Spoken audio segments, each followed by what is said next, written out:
किराण्याची छोटीशी यादी घरभराच्या गरजा सांगते. चिमूटभर मिठापासून संपूर्ण घराची चव सांभाळते. डाळ, तांदूळ, तेल आणि पीठ, प्रत्येक वस्तूची असते गरज. याच छोट्या छोट्या वस्तूंनी संसाराला मिळते खरी उमेद. कधी महिन्यांचं बजेट जुळवताना, कधी वाढलेल्या भावांशी लढताना. गृहिणी मात्र हसत राहते घराचा संसार प्रेमाने चालवताना. किराणा म्हणजे फक्त सामान नाही, तो घराच्या सुखाचा एक भाग असतो. कारण स्वयंपाकघर भरलेलं असलं ना, की घरही थोडं अधिक सुखी वाटतं. हॅलो, नमस्कार. कसे आहात सर्व? मस्त आहात ना? मस्तच राहा. सर्वांना सर्वप्रथम श्री स्वामी समर्थ. तुम्हाला सर्वांना आजचा दिवस खूप छान आनंदाचा आणि आरोग्यदायी जाओ. तर असंच म्हटलं, किराण्यावरती काही कविता असू शकते का? तर बघितलं तर खरंच कविता मिळाली आणि म्हणून म्हटलं चला तुमच्यासोबत पण शेअर करू, की अगदी ज्या गोष्टींचा आपण कधी-कधी विचारही करत नाही, अशाही गोष्टी आहेत. अशाही गोष्टींवरती खूप काही लेखन करून ठेवलेलं आहे. तर सकाळची सुरुवात जी आहे ना, ती मस्त अशी इथल्या झाडांपासून होते. कारण निष्ठा जेव्हा शाळेत जात असते, तर सकाळी मी इथे येते, ह्यांना छान गुड मॉर्निंग बोलते, ह्यांच्यासोबत थोड्याशा गप्पा मारते.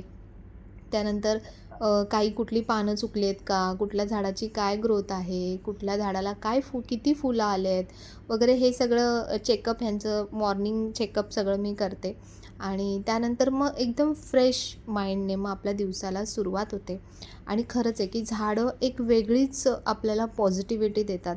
म्हणून आपल्या घरामध्ये ना झाडं असलीच पाहिजे. तुमचं आजूबाजूचं जे वातावरण आहे ना, ते सुद्धा प्युरिफाय झाडं करतात. तर त्यामुळे तुम्ही त्यांना जितकं प्रेम द्याल ना, तितकं प्रेम ते तुम्हाला नक्कीच देतात. आणि निसर्ग तर म्हणजे म्हणतात ना, की निसर्गापेक्षा श्रेष्ठ असं काहीच नाही आहे.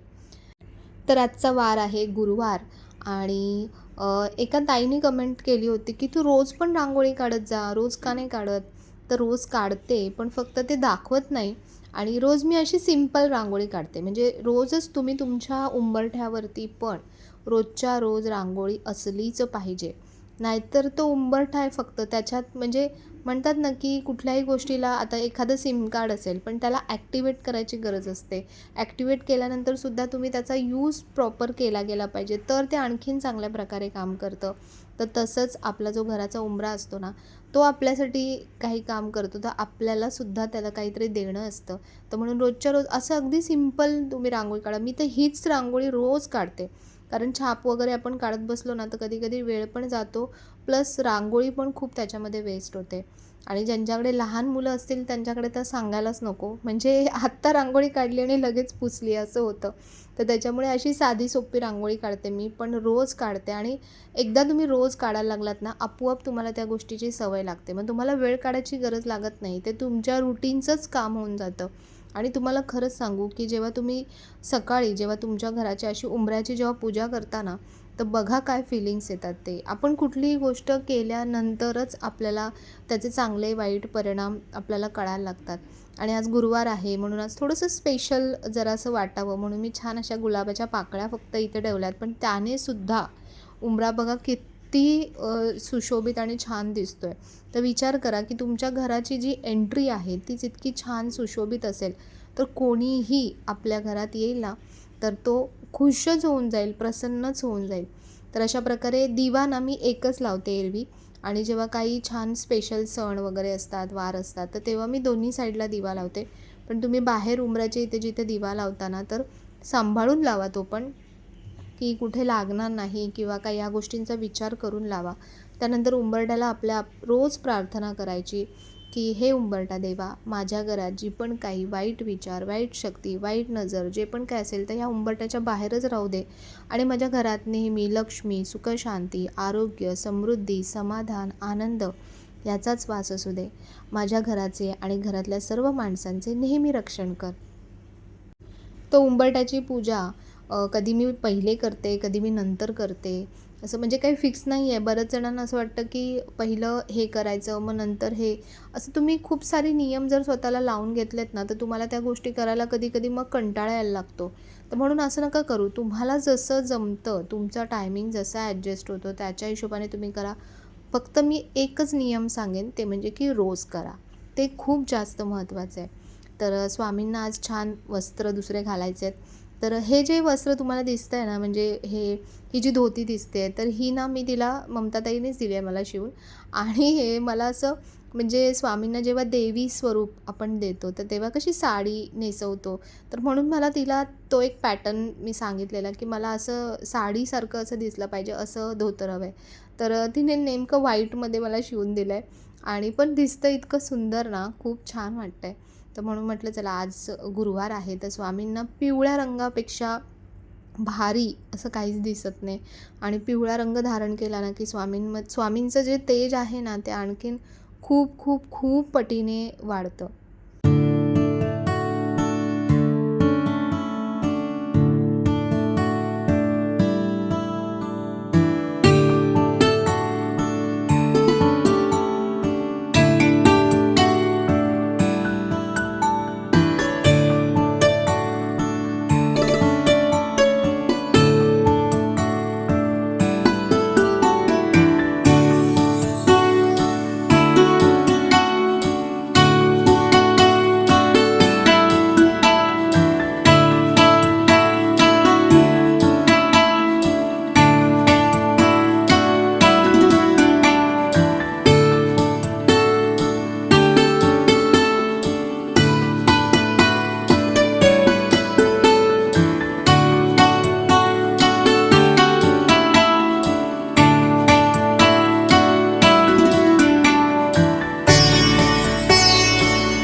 तर काल मी जे किराणाचं सामान सगळं मागवलं होतं, तर ते आज आलं आणि खूप जास्त असा किराणा मी भरत नाही. माझ्याकडे जास्त ज्या गोष्टी असतात ना, ते सगळ्या क्लिनिंग आणि ह्याच्याच गोष्टी जास्त असतात आणि किराणाचं सामान मी जेवढं पुरेल म्हणजे 15-20 दिवस म्हणा किंवा महिनाभराचं म्हणा, मी तेवढंच भरते. खूप जास्त भरत नाही. कारण खूप सारं आपण भरून ठेवतो आणि कधी-कधी तेवढं वापरलंसुद्धा जात नाही. मग अर्धं खराब झालेलं फेकलं जातं वगैरे. तर म्हणून जितकं आपण आता इतक्या वर्षाचा संसार केल्यानंतर आपल्याला एक अंदाज तर आलाच पाहिजे, की आपल्या घरात किती माणसं आहेत, आपल्याला किती काय गोष्टी लागतात. आता आमच्याकडे कसं आहे, की हिरव्या भाज्या वगैरे जास्त खाल्ल्या जातात. तर त्याच्यामुळे कडधान्य एवढे लागत नाहीत. मग त्याच्यामुळे मी जितके पाहिजे ना तितकेच भरते. जर आपल्याला ऑप्शन्स आहेत, जवळ आहे आपल्याला सगळं मार्केट वगैरे सगळ्या गोष्टी, तर कशाला आपण एवढं सगळं भरून ठेवायचं? कधी-कधी बघा त्या कडधान्यांना वगैरे कीड लागते किंवा कितीही चांगल्या जागी जरी ठेवलत ना तरीसुद्धा त्याच्यामध्ये इनबिल्टच जर कारण आता बघा फर्टिलायझर्स खूप मारले जातात. मग त्याच्यामुळे इनबिल्ट त्याच्यामध्ये ना म्हणजे किडे तयार होतात कधी-कधी. तर म्हणून तुम्ही कसंही ठेवा, फ्रिजमध्ये जरी ठेवलं ना तरी कधी-कधी खराब होतात.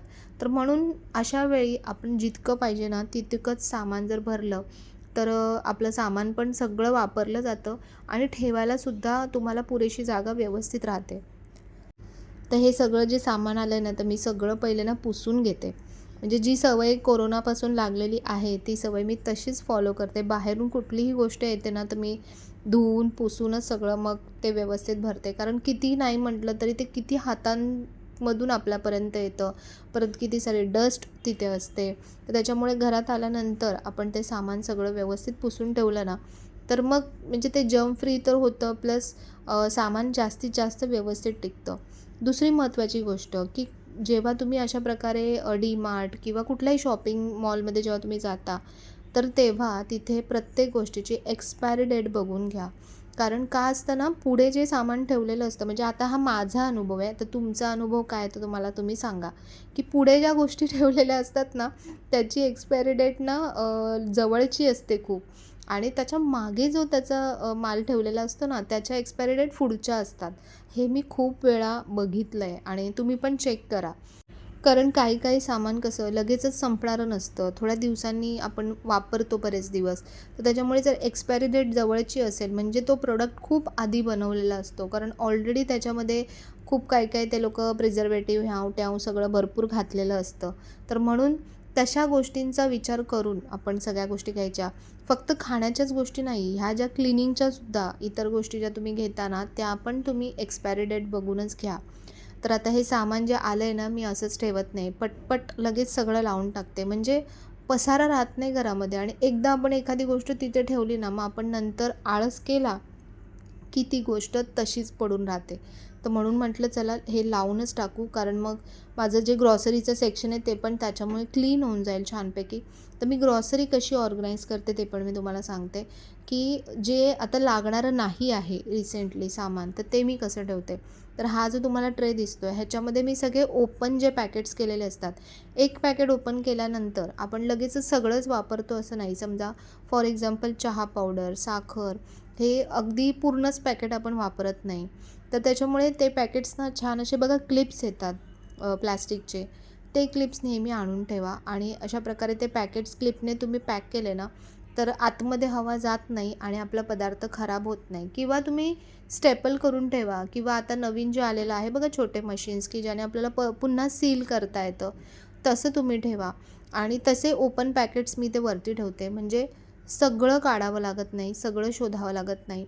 प्लस आता दुसरं जे सामान सगळं ठेवणार आहे, म्हणजे कडधान्यचं सेक्शन मी वेगळं ठेवते. त्यानंतर चहा पावडर, साखर, मीठ ह्या 3 गोष्टी मी वेगळ्या ठेवते. कारण त्या रेग्युलर लागतात आपल्याला सारख्या. आणि कडधान्य अगदीच सारखे लागत नाही. जे लागतात ना ते मी फ्रीजमध्ये ठेवते आणि बाकी एक्स्ट्राचे जे आहेत, डाळी एक्स्ट्राच्या, कडधान्य एक्स्ट्राचे, हे सगळं मी या मोठ्या कंटेनरमध्ये ठेवते. दुसरी गोष्ट म्हणजे रवा. रवा तुम्ही बाहेर जर ठेवलात तर अळ्या होणं नक्की आहे. तुम्ही ते पॅकेट फोडा किंवा नका फोडू, अळ्या होतातच. तर म्हणून सरळ ते फ्रीजमध्ये ठेवायचं. फ्रीजमध्ये ठेवल्यानंतर अळ्या होत नाहीत. रवा आणि छान सेफ राहतो. तर म्हणून काही गोष्टी अशा आहेत की ज्या आपल्याला फ्रीजमध्येच ठेवाव्या लागतात, तर त्या जास्तीत जास्त दिवस चांगल्या टिकून राहतात. पण पहिली गोष्ट तर मी तुम्हाला सारखी सांगेन की सामान तितकंच आणा की जितकं तुम्हाला 1 महिन्यापर्यंत पुरेल. खूप अगदी जास्तीचं सामान भरून ठेवू नका. आणि बघा आता हे जे छोटं कंटेनर मी ठेवलं आहे ना, ह्याच्यामध्ये सगळे जे मसाले आहेत एक्स्ट्राचे, लवंग, दालचिनी एक्स्ट्रा जे आपण आणतो, कधी-कधी लागतं, मोहरी वगैरे, जिरं, तर ते मी सगळं ह्या कंटेनरमध्ये ठेवते. म्हणजे काय होतं, की जेव्हा तुम्हाला एखादी गोष्ट हवी आहे, तर तुम्हाला सगळं उपसावं लागत नाही, सगळं सामान काढावं लागत नाही. परफेक्ट तुम्हाला माहिती आहे, की ह्याच्यामध्ये ही गोष्ट आहे, त्याच्यामुळे आपला वेळही वाचतो. तर इथे मी हे जे साईडला कपाट बनवून घेतलेत ना, तर इथे मी सगळं माझं ग्रॉसरीचं सामान ठेवते. त्याच्यावरती सगळी देवाची भांडी वगैरे आहेत ना, ती सगळी वरती ठेवलेत. आणि कुठलाही कप्पा जेव्हा खाली होतो ना, तेव्हा पटकन क्लीन करून घ्यायचा. पुन्हा ही गोष्ट होत नाही. डीप क्लीनिंग एकदा जर काढलं ना सामान, लगेचच पुसून घ्यायचं. कारण कितीही म्हटलं ना, तरी थोडीफार तर धूळ येतच राहते. त्यानंतर ग्रॉसरीची तिसरी महत्त्वाची गोष्ट ती म्हणजे की खायचं सामान वेगळं आणि जे पण आपण म्हणजे टॉयलेटरी सामान म्हणजे लिक्विड्स वगैरे, साबण, हे सगळं जे आणतो ना, हे तुम्ही टोटली वेगळं ठेवा. कारण त्याच्यामध्ये ना एक वेगळाच जो त्यांचा फ्रॅग्रन्स असतो, तर तो आपल्या खाण्याच्या सामानामध्ये मिक्स होऊ शकतो. म्हणून ग्रॉसरी म्हणून सगळीच ग्रॉसरी एका ठिकाणी ठेवू नका. हे थोडं सामानाचं तुम्ही असं डिवायडेशन केलंत ना, तर बघा आपलं सामान खूप चांगलंही राहतं. प्लस तुम्हाला हव्या त्या वेळेला हवं ते सामान पटकन मिळतं. ह्याच्यामध्ये सुद्धा ज्या ज्या गोष्टी लागत नाहीत, आत्तापर्यंत वापरल्या नाहीत, त्या लगेचच डिस्कार्ड करा. कोणाला द्या किंवा एक्सपायरी डेट संपली असेल तर वेळेतच ते काढून टाका. तर आता मी हे सोयाबीन आणून ठेवले होते आणि चुकीने माझ्याकडून म्हणजे हे मी ब्लिंकिटवरून मागवले होते आणि मी बघितलंच नाही की हे मोठं पॅकेट आहे आणि मग ते इतके एक्स्ट्रा राहिलेत. पण काचेच्या बरणीमध्ये ठेवलेत ना, त्यामुळे ते व्यवस्थित राहिलेत. तर आता हे मखानासुद्धा हे मी डीमार्टमधून मागवले होते. तर बघा मी तुम्हाला दाखवते की ज्या उशा मी मागवल्या आहेत ना डीमार्टमधून, तर ह्या आधीच्या ज्या उशा आहेत ना, ह्या डीमार्टच्याच आहेत. पण बघा अशा प्रकारे ह्या उशांना ना बुरशी लागली आहे. आता माझ्या इथे तर नेहमी क्लिनिंग सगळं प्रॉपर असतं, तरीसुद्धा ह्या उशा इतक्या खराब झाल्या आहेत. आणि ह्याच उशा जर तुम्ही रेग्युलर झोपताना वापरल्या ना, तर तुमचे केस, स्किन खराब होण्याचे 100% चान्सेस आहेत. तर म्हणून मी या उशा काढून टाकल्या, फेकून दिल्या. कारण बघा जी वस्तू तुम्ही वापरण्याच्या पात्रतेची नाही आहे ती वस्तू तुम्ही दुसऱ्यांनासुद्धा वापरायला देऊ नका. ज्याने आपल्याला त्रास होऊ शकतो तर दुसऱ्यालासुद्धा त्रास होऊ शकतो. तर म्हणून मी त्या कचऱ्यामध्येच टाकून दिल्या सरळ. आणि दुसऱ्या मेमरी फोमच्या उशा मागवल्यात. त्या छान आहेत. जशी मी मागवली होती ना सुरुवातीला तशाच उशा आता नवीन मी मागवल्या. आणि हे डीमार्टमधून मागवलं. आणि जी बादली मी तुम्हाला म्हटलं होतं की 10-12 वर्ष बादली वापरली आहे, तर त्याच्यापेक्षाही जास्त वर्ष वापरली. निष्ठा अगदी लहान होती तिथपासून ही बादली वापरतो आहे. आणि बघा त्याचे साईडचे जे आहेत ना पॉईंट्स ते सगळे म्हणजे कड जी आहे ना ती पूर्ण निघाली आहे, तुटली आहे. तर म्हणून ही बादली मी नवीन घेऊन आली आणि छान भक्कम आहे बादली, मस्त आहे. तर असं सामान जे आहे ना आपलं ते आपल्याला असं सतत रिसायकल करत राहिलं पाहिजे. म्हणजे चेक करत राहिलं पाहिजे. जे खराब झालं आहे ते सतत काढून टाकलं पाहिजे. वेळेतच जर तुम्ही वापरत नाही आहे तर कोणाला दुसऱ्याला द्या किंवा खराब झालं आहे तर फेकून द्या. त्यानंतर जे हे गजरे आहेत ना देवांच्या इथे वाहिले होते, तर आता सध्या थंड आहे वातावरण आणि त्याच्यामुळे फुलं गजरे सुकत नाही आहेत. तर ते छान इथे मी माझी जी समई आहे ना त्या समईला सजवलं थोडंसं.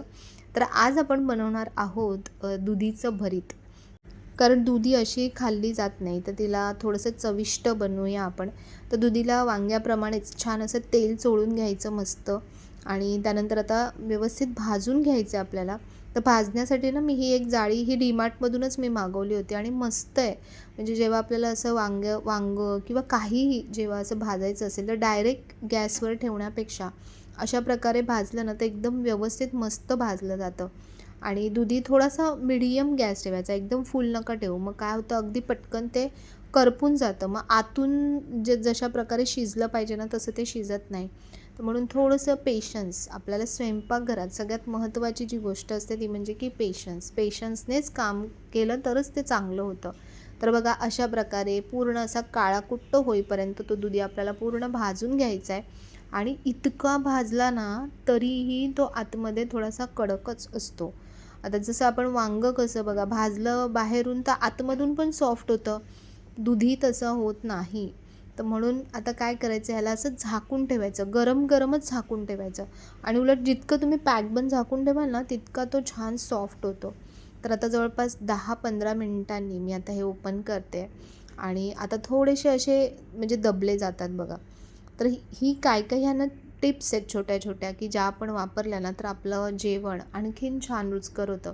आता वरचा हा जो काळा भाग आहे तो अशा प्रकारे सहज निघतो कारण दुधी आपला अगदी सॉफ्ट झालेला नसतो. तर त्याच्यामुळे वरचं जे ब्लॅक होतं ना ते सगळं काढून टाकलं आणि याच्यामध्ये पाणी घालायचं आणि हे स्वच्छ व्यवस्थित धुवून घ्यायचं. तर ह्याने सुद्धा आपला जो दुधी आहे ना तो आणखीन छान नरम व्हायला मदत होते.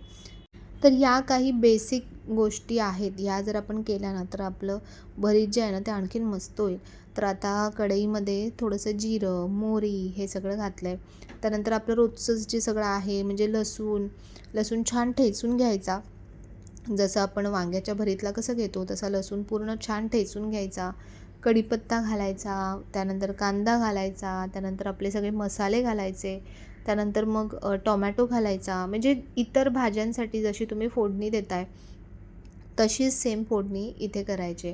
फक्त आधीची जी पद्धत होती ना थोडीशी मी वेगळी दाखवली आहे.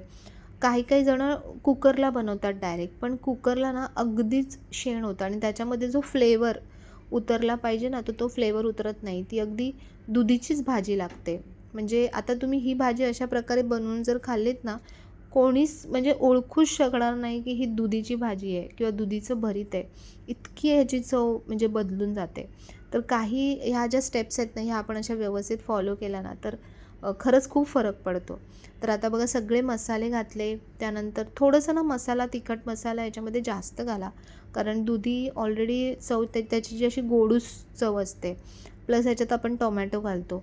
तर म्हणून थोडंसं तिखट जरा केलंत ना तर छान लागेल. म्हणून सुरुवातीला फोडणीमध्ये मी थोड्याशा मिरच्यासुद्धा बारीक म्हणजे चिरून घातल्या होत्या, ज्याने चव आणखीन छान लागते. तर आता दुधी अशा प्रकारे बारीक बारीक चिरून घ्यायचा. कारण आपल्याला तो स्मॅश करायचा आहे पुढे, तर त्याच्यामुळे बारीक बारीक चिरून घ्या.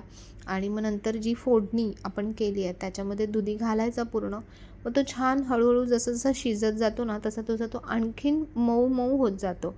मग त्याच्यानंतर मी तुम्हाला पुढे दाखवते. तर दुधीचे ना खूप सारे प्रकार आहेत. म्हणजे आपण जे थालीपीठ बनवतो, चिले बनवू शकतो, दुधीचा हलवा बनतो, दुधीचे पराठे बनतात कितीतरी गोष्टी आहेत की दुधीपासून आपण बनवू शकतो. कटलेट्समध्ये घालू शकतो, सलाडमध्ये आपण यूज करू शकतो. तर अशा खूप साऱ्या भाज्या आहेत की जे बरेच लोकं खात नाहीत. फक्त भाज्या बघूनच नाकं मुरडतात. पण प्रत्येक भाजीचा एक तिचा असा एक वेगवेगळा म्हणतात ना की गुणधर्म आहे. तर त्याच्यामुळे भाज्यांमध्ये भरपूर ताकद आहे. फक्त आपण भाज्या त्या पद्धतीने छान प्रकारे बनवल्या ना, तर तुम्हाला कुठलीच भाजीची चव खराब लागणार नाही. तर आता अशा प्रकारे जे पावभाजीचं स्मॅशर आहे ना, त्याने मी ह्याला स्मॅश करते आणि बघा आता दुधी बऱ्यापैकी असा छान सॉफ्ट झाला आहे. तर त्याच्यामुळे मस्त तो असा बारीक होतो आहे आणि शेवटी मी तुम्हाला दाखवते की अगदी जसं वांग्याचं भरीत बनतं ना, तसंच दुधीचं भरीत बनतं. तुम्ही नक्की अशा प्रकारे बनवून बघा आणि मला नक्की कमेंटमध्ये सांगा की म्हणजे तुम्ही भाजी बनवली तर ती कशी झाली आहे. तर या भाजीला ना अजून गार्निशिंग आणि फायनल टच, एक मॅजिकल टच जो आहे ना तो बाकी आहे आणि त्याच्यानेच खूप फरक पडणार आहे. तर पहिले तर माझी ऑल टाईम फेवरेट ती म्हणजे की कोथिंबीर. मी भरपूर कोथिंबीर वापरते. मला खूप आवडते त्याची चव. आणि त्यानंतर हे आहे ती मॅजिकल गोष्ट म्हणजे की लिंबूचा रस. यामुळे भाजीची चव कमालीची बदलते. तर असा आजचा व्हिडिओ होता. आवडला असेल तर व्हिडिओला लाईक, शेअर, सबस्क्राईब नक्की करा. पुन्हा भेटूया अशा छानशा व्हिडिओमध्ये. तोपर्यंत सर्वांना बाय आणि सर्वांना श्री स्वामी समर्थ.